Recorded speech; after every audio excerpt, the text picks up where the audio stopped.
House plant হিসেবে জনপ্রিয় এই উদ্ভিদটির নাম এগ্লোনেমা। আসলে এটির জেনাসের নাম হচ্ছে এগালোনেমা এবং বাংলা এগ্লোনেমা হিসেবে খুব জনপ্রিয় হয়ে উঠেছে।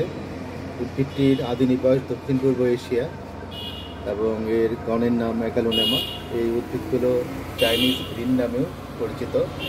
আর আমি যে উদ্ভিদটির পাশে দাঁড়িয়ে আছি এটা হচ্ছে এগালোনেমার যে ভ্যারাইটিটির নাম হচ্ছে স্প্রিং স্নো।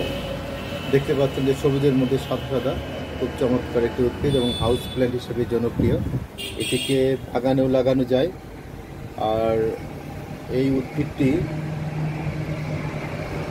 আর্দ্র পরিবেশ এবং শুষ্ক পরিবেশ, অর্থাৎ কম আলো এবং উজ্জ্বল পরোক্ষ আলোতেও খুব ভালো জন্মায়। এটি কচুপুত্র বা অ্যারিসি পরিবারের উদ্ভিদ।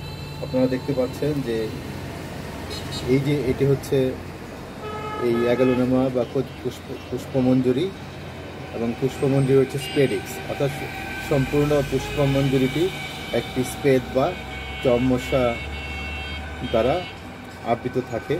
এই উদ্ভিদটি হাউস প্ল্যান্ট হিসেবে খুবই জনপ্রিয়।